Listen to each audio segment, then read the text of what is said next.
Bem-vindas todas as pessoas. Este é o podcast Universidade Livre de Assédio, do Observatório Sul-Sudeste, do INCT Caleidoscópio, Instituto de Estudos Avançados em Iniquidades, Desigualdades e Violências de Gênero, Sexualidade e suas múltiplas insurgências. Eu sou Morgane Guzzo. E eu sou Joana Maria Pedro.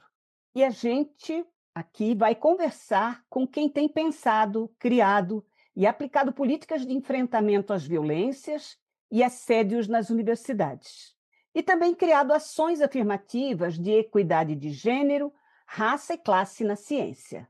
No episódio de hoje, a gente vai conversar com Luana Renostro Heinen, que é doutora em Direito e professora do Departamento de Direito da Universidade Federal de Santa Catarina. Entre os anos de 2022 e 2025, Luana foi secretária de Aperfeiçoamento Institucional da UFSC, momento em que articulou políticas de enfrentamento ao assédio e às violências na instituição.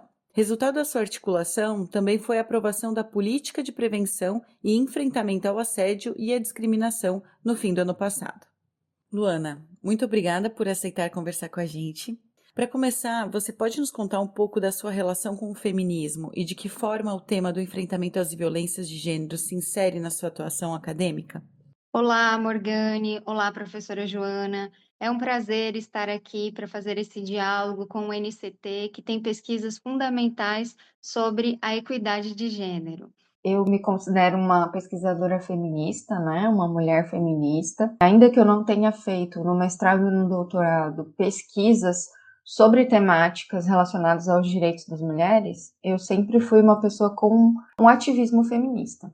Logo que eu entrei na UFSC, e um pouco antes de entrar, eu dialogava muito fortemente com a professora Graziele Bagenstos, que tinha uma pesquisa sobre direitos das mulheres. Então, eu participei dessa pesquisa, a gente fez algumas iniciativas, que foi o grupo dela que organizou, que eu participei, que foram iniciativas sobre violências que as estudantes sofriam no curso de Direito, então que outras universidades fizeram, né, de colar cartazes com frases que elas ouviram. Quando eu ingresso como professora, pesquisadora na graduação e na pós, na graduação eu já havia trabalhado com temáticas relacionadas à violência contra as mulheres, porque eu trabalhei com direito penal e processo penal, então eu trabalhava com Lei Maria da Penha, com toda essa parte da criminalização, né, sempre foi uma temática próxima do meu trabalho.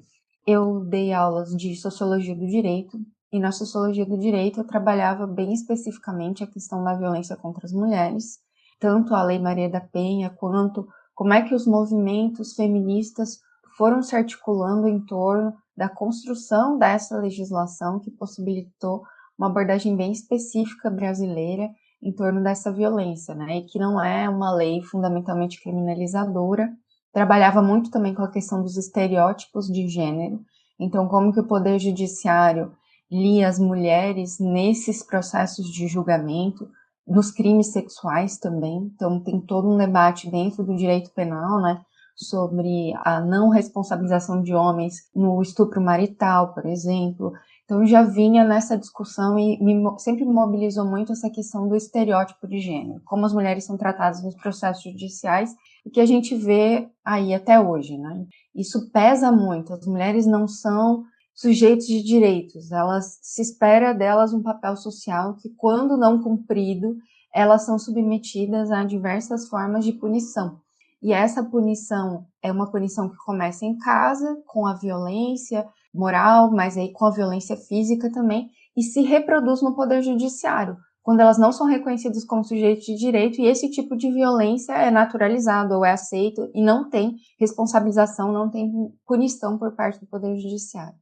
Certo. E aí, em 2022, você foi convidada para assumir a Secretaria de Aperfeiçoamento Institucional, com a nova gestão da reitoria. Como as violências de gênero e os assédios passaram a fazer parte da atuação da SEAI?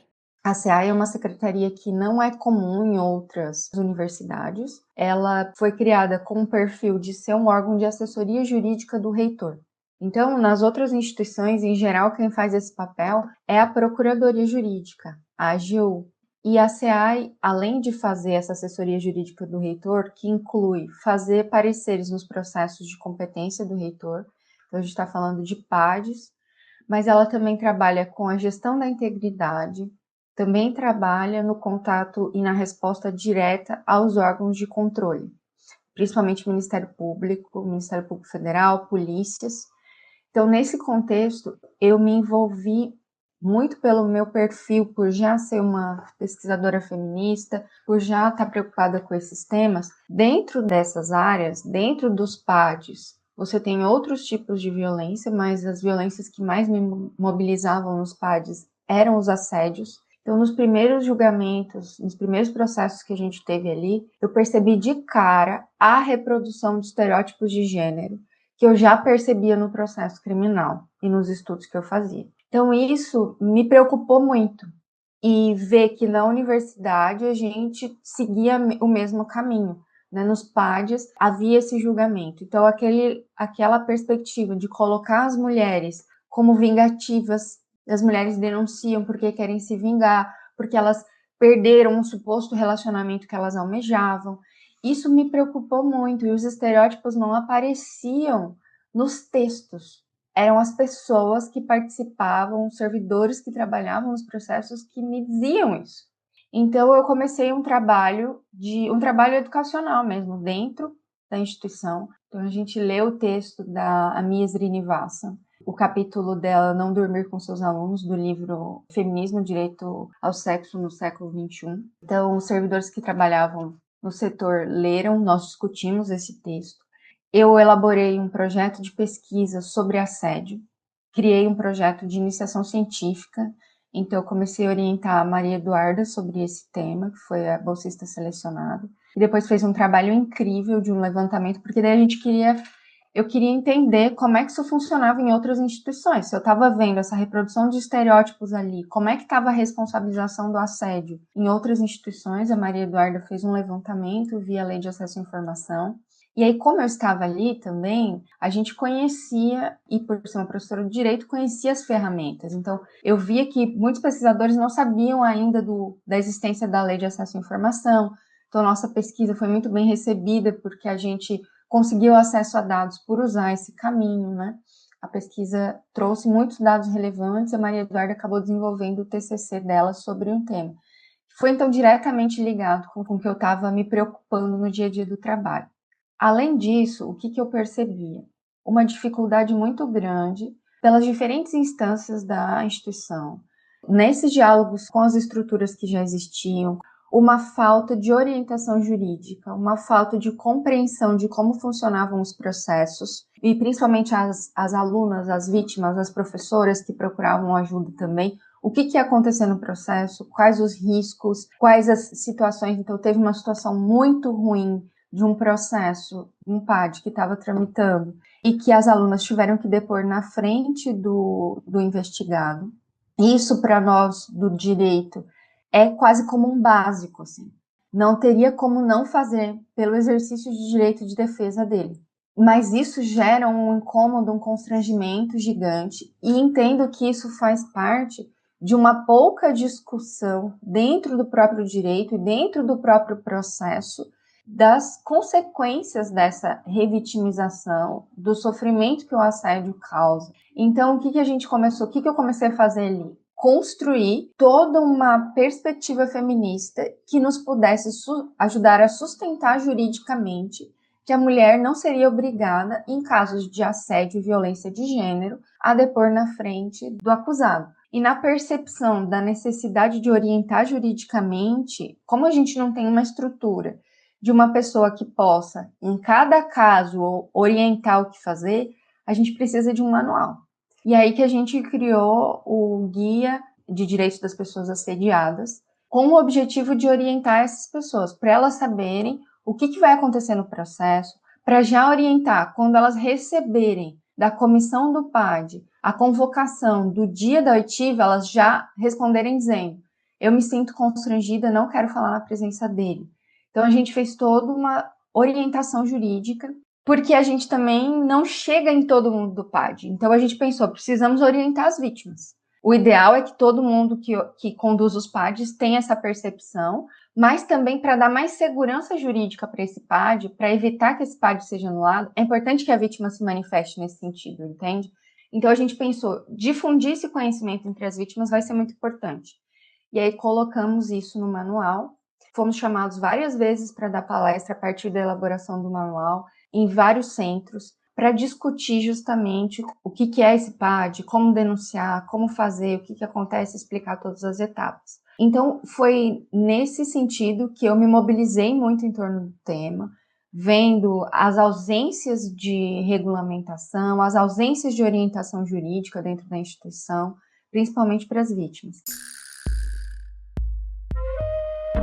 Bem importante a elaboração desse guia Direitos das Pessoas Assediadas. E como vocês fizeram com que esse material circulasse e fosse conhecido da comunidade acadêmica? Eu lembro também que foi feita uma campanha com cartazes na UFSC, né? Você também falou que vocês foram chamadas para dar palestras nos centros. Você pode nos contar um pouquinho mais sobre isso? A cartilha a gente contou com um trabalho muito importante da Audrey, que trabalha na GECOM, que é responsável por toda a parte gráfica da cartilha. Então, o setor de comunicação da UFSC fez um trabalho bem importante aí. E junto com o lançamento da cartilha, a CDGEM organizou com o setor de comunicação da UFSC uma campanha visual de combate ao assédio. Essa campanha foi uma campanha muito legal, porque foi uma campanha baseada nas frases. Trazia frases bem específicas dessas vivências de assédio das mulheres. Ah, é só uma brincadeira, é só uma piada. Então, esse tipo de frase que até choca, assim, numa primeira leitura, mas que traz a importância da gente olhar para aquilo justamente não como algo normal, né? Não como algo aceitável. Aí o que aconteceu? A gente fez a campanha e fez o guia dentro dessa identidade visual também. Então, tudo foi articulado, né, para a gente ter a mesma identidade nessa divulgação do material. Então, o guia complementou com mais instruções o que a campanha vinha trazer. Aí a gente fez cartazes também com QR Code, a gente fez marca-página com QR Code para acessar o guia mais facilmente. E foi para o Instagram da UFSC as referências básicas do como denunciar, passo a passo, assim. Então, as colegas da CDGEM, a Carolina, principalmente, ali foi uma pessoa que atuou bastante na construção dessa campanha, e aí elas lançaram a campanha e a gente lançou o guia logo em seguida, assim, foi uma coisa mais ou menos junto, mas elas que estavam construindo a campanha, então as duas coisas se agregaram, né? E também porque a gente, nessa época, sentiu muito a necessidade de esclarecer sobre os fluxos. As pessoas não sabiam como denunciar, o que fazer, então foi feito também via a GECOM um material para esclarecer sobre fluxos, que foi postado nas redes sociais da universidade. Então foi nesse sentido que teve a divulgação. A ida nos centros, ela foi muito ligada com ocorrências nesses lugares. Foi assim no CCA, foi assim no SED. No SED, na verdade, tinha um coletivo de mulheres se mobilizando para serem grupos de apoio, como uma rede de mulheres mesmo, diante de várias situações de assédio que aconteciam lá. E elas pediram, então, uma palestra sobre assédio moral. E aí eu fui lá fazer essa palestra. No CCA, foi parte das atividades de greve. Então, eles estavam fazendo a greve e quiseram organizar uma atividade sobre assédio moral na graduação, na pós-graduação. Então, também foi uma atividade chamada por eles. No Centro de Ciências Jurídicas, a professora Carolina Bahia organizou essa atividade numa semana de diversidade e inclusão que ela tem feito, que é a diretora do centro, a Carolina Bahia, e foi uma atividade em conjunto com a corregedoria, assim como foi a atividade do Hospital Universitário. Essa foi uma iniciativa da corregedoria especificamente, que agora é DPD, né, Departamento de Processos Disciplinares, e que acho que percebeu bastante também essa necessidade de qualificação dos servidores que estavam ali. Esse processo todo aconteceu principalmente em 2023 e começo de 2024, não foi? A gente percebe que foi um período de maior visibilidade sobre esse tema nas universidades. Houve maior cobrança em relação às instituições? Eu já tive, estando ali na SEAI, que informar os órgãos de controle várias vezes do que a gente estava fazendo. Quando começam essas cobranças? Não sei se você lembra que foi aprovada uma legislação logo depois que teve aquele caso de assédio na Caixa Econômica Federal. Foi um caso muito absurdo ainda no governo Bolsonaro. E aí foi aprovada uma lei sobre assédio sexual especificamente, e que previa que todos os órgãos públicos federais tinham que estabelecer tanto em programas formativos quanto fluxos e trabalhar melhor a temática. E aí, a partir dessa lei, a gente teve algumas cobranças do MPF, mas a gente já estava fazendo esse trabalho, né? Então, quando veio a cobrança do MPF, a gente já tinha a cartilha para demonstrar, a gente já tinha toda uma articulação que foi importante. E logo em seguida, a gente teve uma mobilização do Tribunal de Contas da União em torno do assunto. Então, o Tribunal de Contas da União fez aquela auditoria em todas as universidades. E a auditoria se assemelhava bastante, engraçado isso, com a pesquisa que eu e a Maria Eduarda tínhamos feito, porque queria entender tanto como estava o funcionamento dos processos, como é a interconexão entre os setores para atuar nas situações de assédio, se existem iniciativas educativas, se existem iniciativas de prevenção, que se a gente não fica focando só no processo.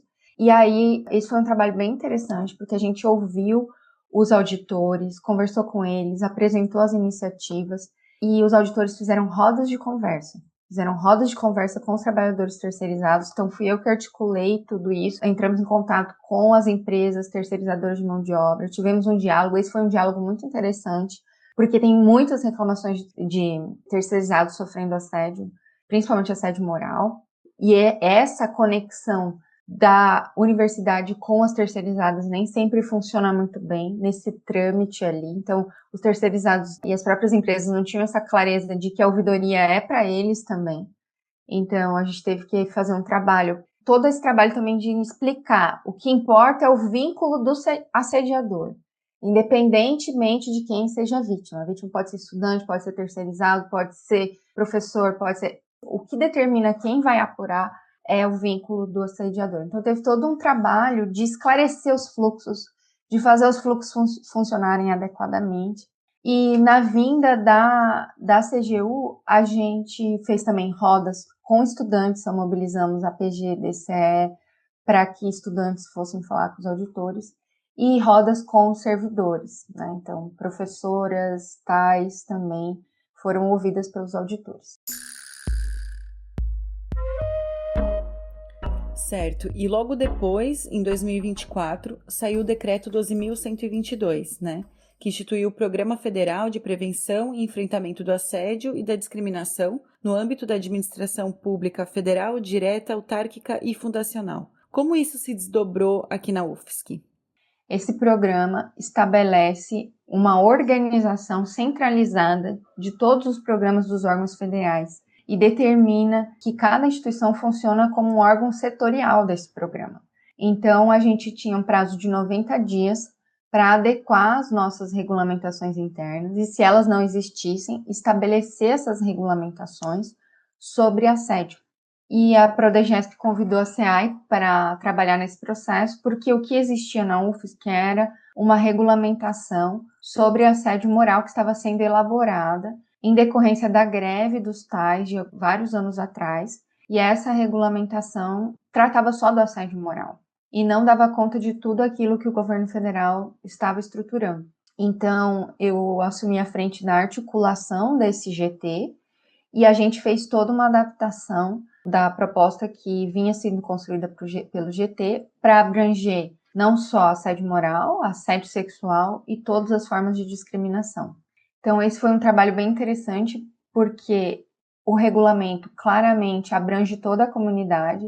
Então, são servidores, são estudantes, são estagiários, são trabalhadores terceirizados.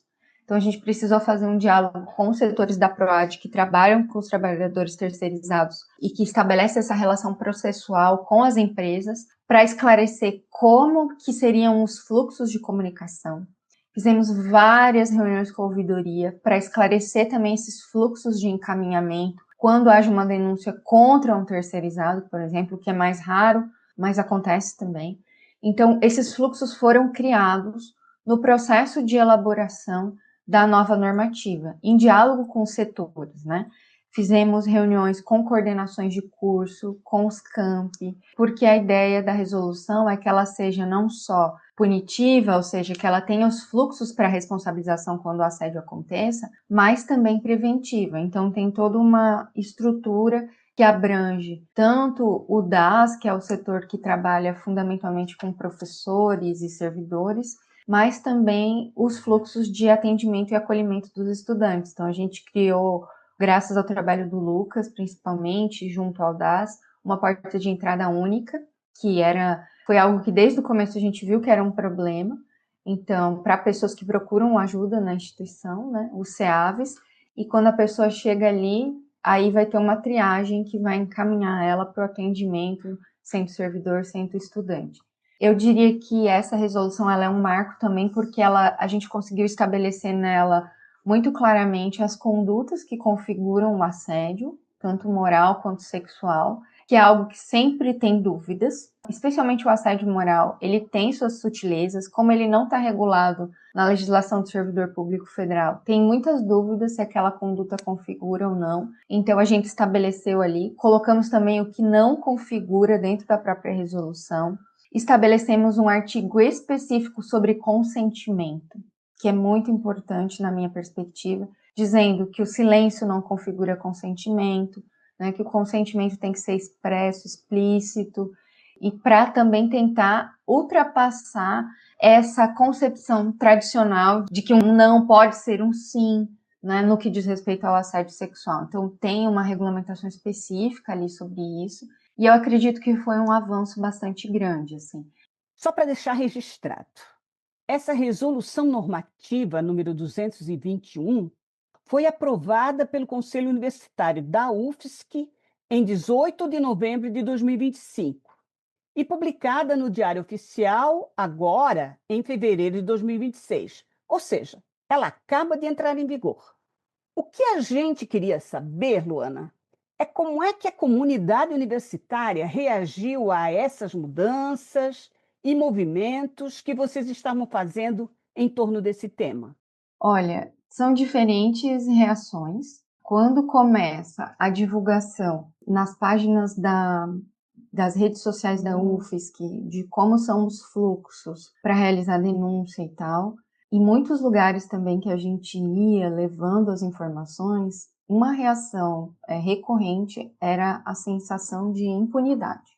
As pessoas dizerem, vocês estão divulgando tudo isso, vocês estão fazendo tudo isso, mas não adianta nada. Eu já fiz uma denúncia na ouvidoria, nunca andou, tarará. Principalmente no início, foi um desafio muito grande das pessoas terem a sensação de que nada acontecia na universidade. E a gente tentou um pouco demonstrar que a gente estava tentando aprimorar os fluxos, que as pessoas em determinados setores haviam mudado, né, que havia um compromisso com isso, com essa temática, que havia um compromisso com fazer os processos caminharem. E aí a gente foi tentando entender os diferentes meandros que faziam essa sensação de impunidade e de ausência de resposta da instituição ser tão disseminada. E eu acho que isso está ligado com problemas realmente de andamento. Então, a gente teve durante muito tempo vários problemas na ouvidoria. A ouvidoria é um órgão central ali. Teve muita dificuldade de implementar todos os sistemas e andamentos, fluxos que a CGU propunha, assim. É um órgão que precisa ser melhor qualificado e valorizado. Eu diria que depois do ingresso da Tereza houve uma revolução na ouvidoria, sim. A Tereza é extremamente comprometida. Então, tanto a ouvidoria quanto o SIC passaram a funcionar muito melhor. E também, assim, a sensação de que o processo demora muito, a sensação de que a vítima não sabe de nada que está acontecendo dentro do processo e, de fato, ela não tem acesso, isso faz parte das regras que regulamentam o processo. Então, toda a tramitação, ela é sempre muito difícil, dolorida para a vítima, sabe, até o fim. E aí, quando chega na decisão final, a gente conseguiu implementar na SEAI a comunicação àquelas denunciantes que se identificaram. Então, os denunciantes que se identificaram ao final do processo vão receber a informação do que aconteceu, qual foi o resultado final do processo. Só que, vejam, alguns desses casos têm uma grande visibilidade midiática. Só que eu não posso, enquanto instituição, dar a mesma visibilidade para a punição que foi implementada. Então, esse é um desafio que a gente tem. Como comunicar ao público que houve uma responsabilização, que aquele caso não passou impune. Um exemplo claro são o caso dos alunos que foram presos aquela vez por práticas neonazistas. Houve um dos alunos que foi desligado da instituição. Eu acho que até hoje é o único caso de desligamento que a gente teve. E as pessoas não sabem, elas acham que nada foi feito. Então, um pouco da impunidade decorria de dificuldades no andamento, a sensação de impunidade, mas um pouco também decorre de como é que a gente pode comunicar os resultados desses processos. Esse é um grande desafio ainda, porque a gente tem toda uma exigência de respeito aos direitos dos acusados. Não é simples elaborar essa comunicação. Também houve nessa recepção uma recepção bastante amistosa, especialmente com o guia, dizendo que a gente precisava dessas informações, que as pessoas estavam carentes de saber o que ia acontecer no processo, como é que isso ia seguir. Então, que era muito bom ter isso público, divulgado, poder falar sobre isso, poder ser melhor orientado, ainda que as pessoas nem sempre ficassem felizes com o que eu trazia como orientação. Eu sentia muito isso, assim, eu nunca agradava ninguém, sabe? Então eu dizia, olha, mas eu quero saber o que está acontecendo no processo. Eu falava, gente, a gente tem essa regra, é assim que funciona. Então, lidar com esse tema é sempre essa sensação que eu tenho, que eu estou desagradando todo mundo de todos os lados. Então, é complexo. Você falou das mudanças dentro de alguns setores, né? E isso foi fácil de realizar? Você sentiu que houve resistências dentro da própria gestão? Logo que a gente entrou, eu tinha clareza de que a gente precisaria mudar a estrutura da corregedoria. A gente precisava ter formação voltada para violências racistas, capacitistas, de gênero, para quem está na corregedoria. E a gente tinha também uma outra coisa que não é ligada diretamente ao tema do assédio, mas é ligado com o histórico da UFSC, que é mudar a resolução da corregedoria para impedir que viessem pessoas de outros órgãos ocupar o cargo de corregedor. Então, essa foi uma das metas iniciais. Antes de fazer todo esse trabalho sobre assédio, eu propus uma nova resolução, foi criado um grupo de trabalho, nesse grupo de trabalho a gente discutiu, eu fui uma das articuladoras, uma nova resolução para regulamentar a corregedoria, que daí foi transformada em Departamento de Processos Disciplinares. E nessa resolução eu propunha que houvesse qualificação dos servidores que estão na corregedoria nessas temáticas.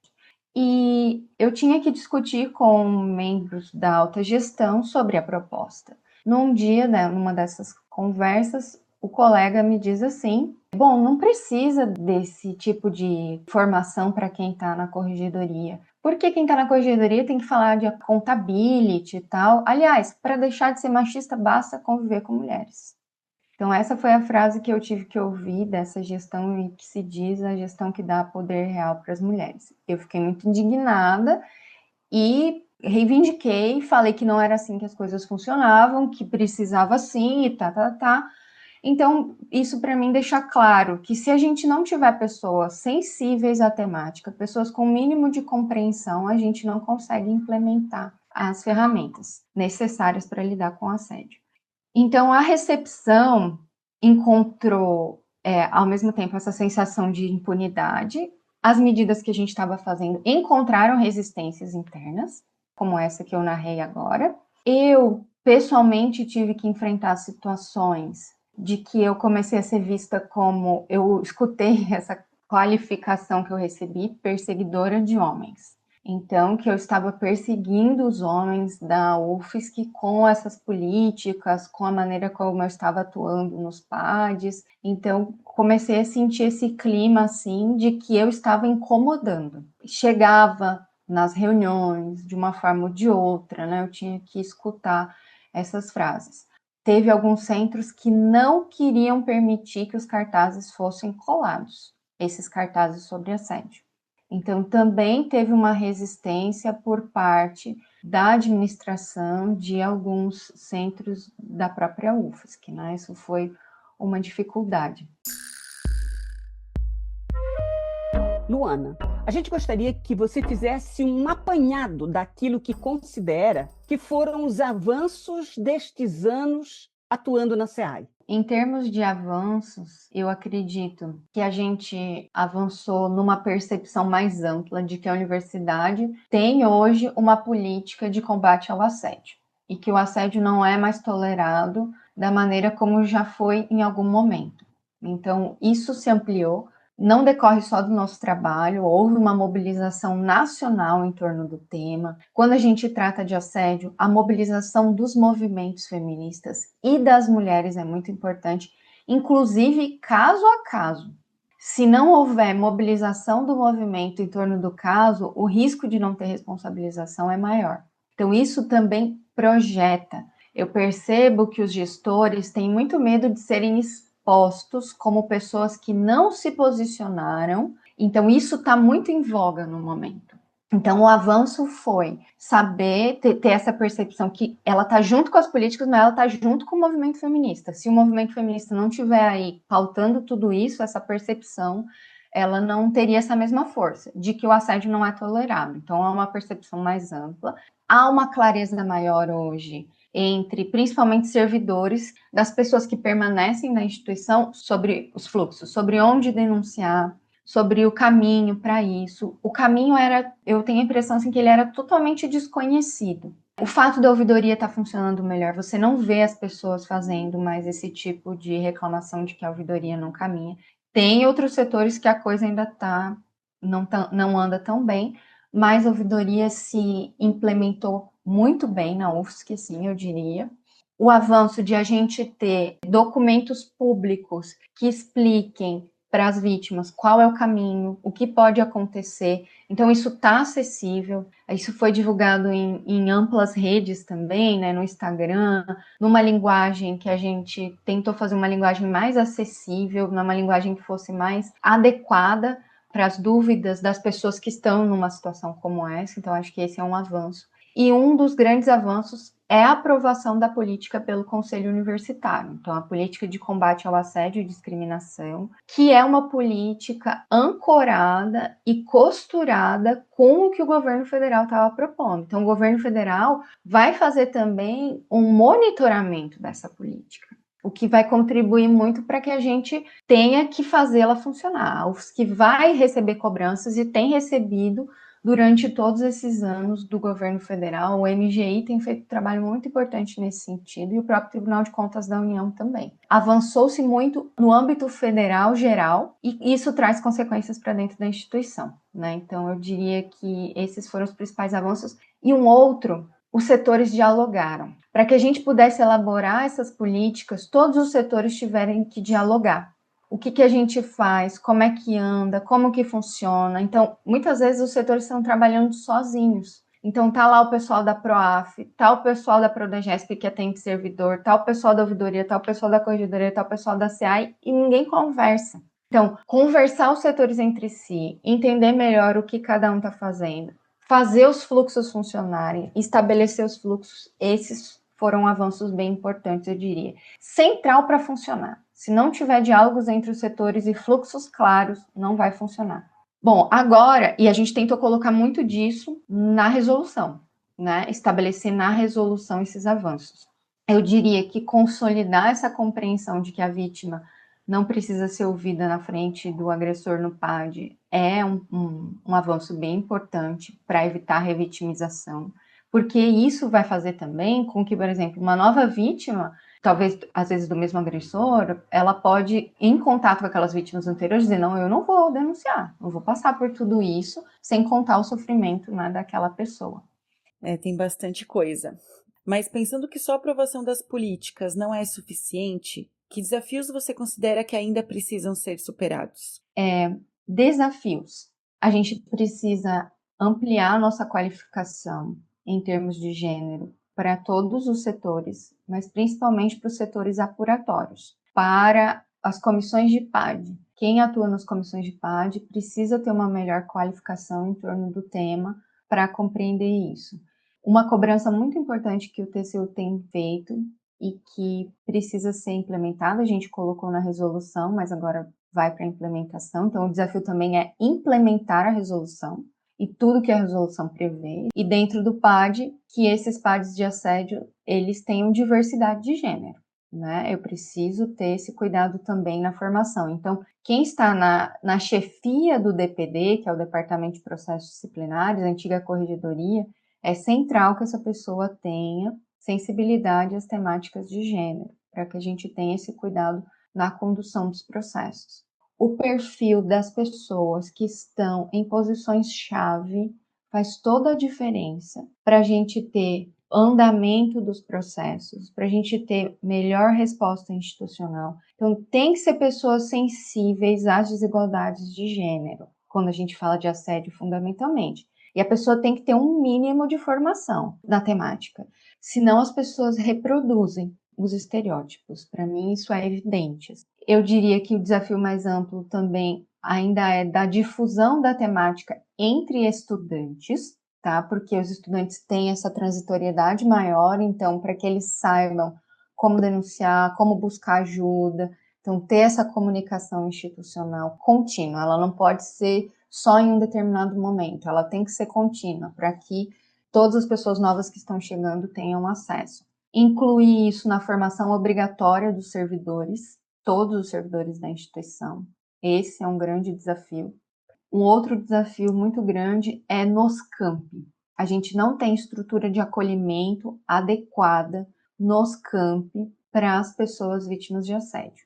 Então, falta estruturar melhor isso, falta pessoal para que o trabalho que o SEAVES faz aqui seja um trabalho com mais enraizamento. Eu diria que também falta um pouco aquela, e essa é uma ideia que a gente começou a construir no SEAVES, mas que teve uma resistência de alguns diretores, que é a implementação da ideia de um referente ou de um ponto focal em cada unidade, em cada centro, que poderia ser uma pessoa mais sensível à temática, talvez até uma pessoa escolhida pelos pares, que não é a pessoa que vai fazer escuta qualificada profissional, não é a pessoa que vai apurar, é a pessoa que vai receber aquela possível vítima, porque também tem isso, a vítima passou por aquilo ali, a pessoa passou, ela não está entendendo direito ainda o que está acontecendo, ela precisa conversar com alguém, olha isso aqui, o que eu faço com isso? Então, essa relação de proximidade, ela é muito importante, não adianta só a gente ter as instâncias funcionando. Como a UFSC é muito grande, eu precisaria de um ponto focal, um ponto de referência em cada centro, que fosse uma pessoa que é reconhecida naquele espaço como referência na temática, né? Ou uma pessoa de confiança. Pode até ser diferente, a pessoa para estudante, a pessoa para servidor, por exemplo.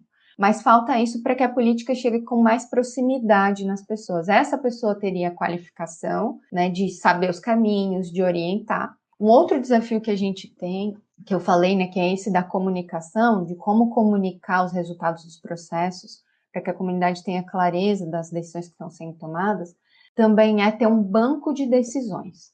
Hoje é como se cada caso fosse um caso, e você não tem um banco de decisões que funcione como uma referência tanto para quem vai ser parte de uma comissão de processo disciplinar num novo PAD, que pode ter muitos elementos semelhantes ao caso anterior, quanto para as pessoas que querem saber como é que isso funciona na instituição. Quais têm sido as posições da UFSC em casos semelhantes? Isso para o assédio, mas para racismo, para qualquer situação. Falta um banco de decisões, como tem no judiciário, tipo um banco de jurisprudência, que pudesse ser consultado. Isso seria muito importante e serviria de referência para várias outras pessoas, né? E também contribuiria para que a gente tivesse uma homogeneidade maior, e não cada caso ser um caso.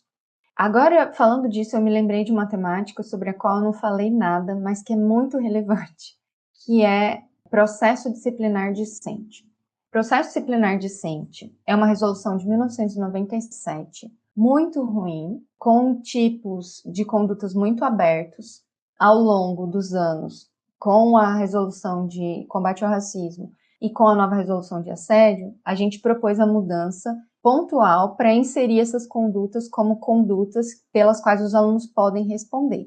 Mas falta reestruturar completamente esse processo. Hoje ele é um processo fundamentalmente punitivo. A gente precisa de um processo mais pautado em elementos educativos para que situações que sejam passíveis de conciliação, de orientação, não se tornem situações maiores de assédio. Antes de sair da SEAI, eu estava trabalhando num grupo de trabalho, deixei pronto uma proposta de resolução nova para reformar completamente o processo disciplinar discente. Enquanto eu estava na CEAI, o que eu fiz foi fazer um manual para orientar os coordenadores de curso de como conduzir os processos. Os coordenadores de curso têm muita dúvida, então o objetivo dessa resolução foi dividir para que fique nos cursos o que seja mais pedagógico, mais diretamente relacionado com os cursos, e centralizar no DPD, criando no DPD um setor específico para lidar com infrações de estudantes, as condutas mais graves. Então, a proposta de resolução ela tem todo um viés educativo, que prevê, inclusive, formação obrigatória em cursos relacionados com gênero para estudantes que tenham cometido infrações relacionadas com assédio ou violência de gênero, frequentar os grupos reflexivos que a Lei Maria da Penha prevê para estudantes. A gente já vinha orientando que nos processos disciplinares discentes, se fizesse isso, no manual do PDD a gente colocou que os responsáveis por esses pares colocassem lá, mas a gente ainda não tinha isso na legislação. Então é importante colocar isso na legislação, até porque as pessoas têm medo de determinar isso sem estar previsto na norma, elas acham que vão ser responsabilizadas, enfim, tem todo um tabu em torno disso. Então, a aprovação dessa nova resolução, a reestruturação do processo envolvendo os estudantes para que seja um processo mais educativo, no que é possível ser educativo, né? E que haja responsabilização nos casos mais graves, de maneira centralizada, para que a gente tenha uma condução jurídica melhor dos processos e para que a gente tenha também mais homogeneidade, equidade nas responsabilizações finais. Porque hoje cada curso é um curso. Cada curso vai dar uma determinada responsabilização. A gente também tem um problema grave do atual processo discente, que ele tem 2 etapas. Ele tramita no curso, depois ele tramita no gabinete, eles demoram muito, às vezes muitos processos que eu não vou conseguir responsabilizar o estudante enquanto ele está no curso. Então tem todo um impacto disso, precisa mudar com urgência essa resolução. E dentro dessa perspectiva de pensar mais o caráter educativo, além da formação, falta a gente estabelecer uma câmara de mediação, conciliação e justiça restaurativa. Ampliar mais na instituição medidas relacionadas com comunicação não violenta, repensar alguns modos de chefias agirem, né, de professores agirem em sala de aula também. E esse é um outro grande desafio, Morgane, chegar nos professores, digamos assim, catedráticos, que entendem que o seu modo de se portar e se estabelecer e se colocar perante os alunos é assim, sempre foi assim, e que não precisa mudar, que os alunos que têm que se adaptar. Então, esse é um grande desafio, tanto em termos didáticos, em alguns cursos, como as engenharias, por exemplo, mas em termos mais amplos de postura. Então, a gente pensa tanto um processo educacional que se pauta por uma perspectiva excessivamente punitiva, quanto uma postura que subordina. O assédio moral acaba sendo isso, e o assédio sexual ele decorre de uma ideia de subordinação, de dominação. Como lidar com uma instituição hierarquizada, mas de maneira respeitosa. Como quem está numa posição hierárquica trate os demais de forma respeitosa. Esses são grandes desafios.